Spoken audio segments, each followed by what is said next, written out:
Okay, so how many of you guys are interested in combat sports? Or one? Just you? Okay, well, I'm gonna focus on boxing and mixed martial arts. I'm pretty sure you guys are familiar with boxing, but mixed martial arts is a full contact combat sport that allows a wide variety of fighting techniques from a mixture of martial arts traditions and non-traditions to be used in competitions. Boxing is an established sport, and MMA, which is mixed martial arts, is on the rise. But even though it's on the rise, there are some people that oppose mixed martial arts, like John McCain. According to the Phoenix New Times, John McCain calls mixed martial arts human cockfighting and says it should be banned because he claims it's a dangerous sport and very bloody. However, McCain is also a fan of boxing and thinks it's a genuine sport. In fact, mixed martial arts is safer than boxing. Points being, 1, due to restricted and limited forms of striking, boxing causes more damage. 2, MMA has less hits to the head. And 3, boxing matches typically last longer than mixed martial arts matches. On my first point about boxing causing more damage than MMA, boxing gloves are heavier than mixed martial arts gloves. Boxing gloves are about 10 to 16 ounces, and mixed martial arts are about 4 to 6 ounces. Point being, with the force of the punch and the heavier the glove, you get more damage in the body. So boxing causes more damage when they use their fist. The reason why MMA gloves are much lighter is because they're open grip, allowing you to grab your opponent for submissions. And then boxing gloves are closed grip, just only allow long punching. Because of the closed grip gloves, boxers are only limited to punch, and their rules are only, you could only attack them from the waist up.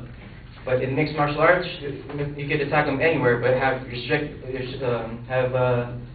more strict rules.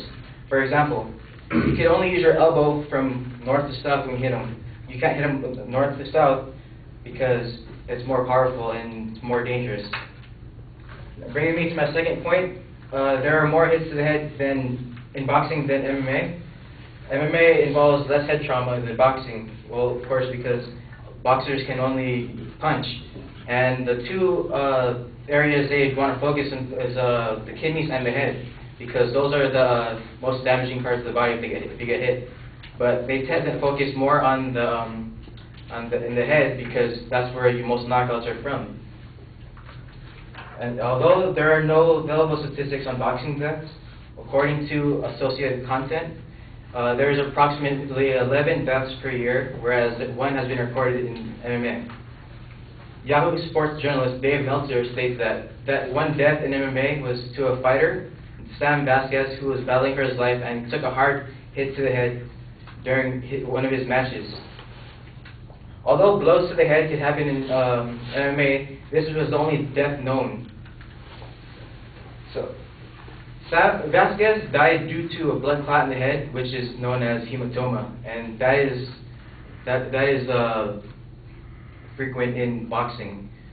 According to About.com's Men's Health, chronic brain damage is frequent in boxing, as about 90% of boxers sustain a brain injury.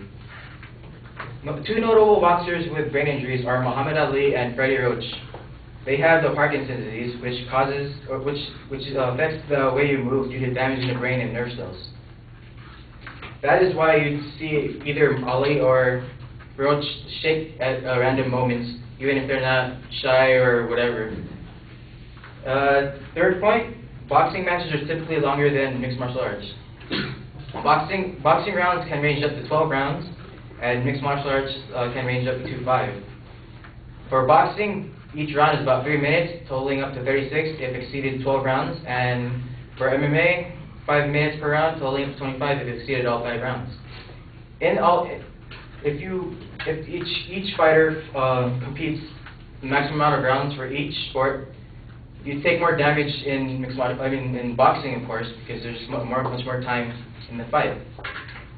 But at any point in the match, MMA fighters can stop the match by tapping the mat or his opponent, and the match will end right away. In boxing, only the ref can stop the fight. So if your opponent throws in a towel or there's a medical condition, then the ref will stop the match. But in mixed martial arts, the ref can do the same thing, and you have the option of tapping out at any point in time. So, in conclusion, boxing causes more damage than MMA. Boxing has a higher risk of brain damage, and typically takes a longer beating. So, mixed martial arts is safer than boxing.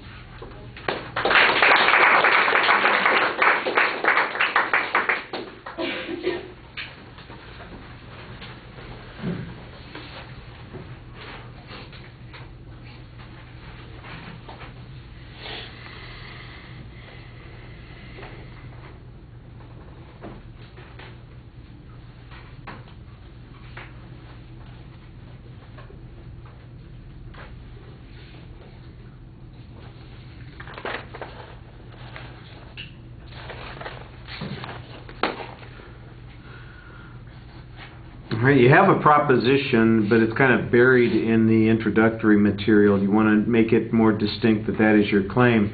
The secondary claims that you're laying out in the preview are also being rushed by, but there is a structure there for them. It's much better when you're in the speech itself and you're signposting those points as you go through the speech. It's easier to follow there. There's good information talking about the controversy on this at the beginning, why we need to pay attention to it, and you use the opposition of one authority on that particular point to show that there is some controversy on that. It could probably be a little bit more broadly based, but at least you provided some justification for arguing about it. The secondary information needs to be more consistently cited. There's information, for instance, on the one fighter who died in the mixed martial arts. There's a statistic that you referred to, about 11 per year in boxing, but you seem very hesitant or uncertain about what the source on that was. Later on, you've got another statistic: 90% of those who are involved in boxing have brain injury. And again, that's a good statistic, but again, the source citation on that, I think, is a little vague, and that's problematic. Some of the comparisons that you make present factual data that I don't doubt is true, although you might want to give us the basis of that. For instance, the weight of the gloves in the two different competitions, you know, is that standard according to the organizations? If it's standard with the organizations, then that's the source that you ought to be citing on that point. On the stopping of the fights, I just unclear how important it is that it's the referee who calls off the fight versus the fighter in boxing, for instance. You know, I assume, for instance, that the guy taps out or quits in mixed martial arts. You know, the referee's got to stop the other guy from pounding on him or kicking him or whatever the heck is. Where are you? I know you're there somewhere. There, you're right in front of me. If you were a snake, I wouldn't just sit there. You know, and how is that different from, you know, a boxer, like they said, throwing in the towel, the referee has to stop it. It seems to me like you're implying that there's a time differential there that makes a potential for danger, and I'm not sure that that's very clearly argued on that point. There's a little bit more reading than you want, but I thought that you had pretty good vocal energy when you were reading. So the presentation is okay. Try to look at the audience a little bit more. All right, thank you.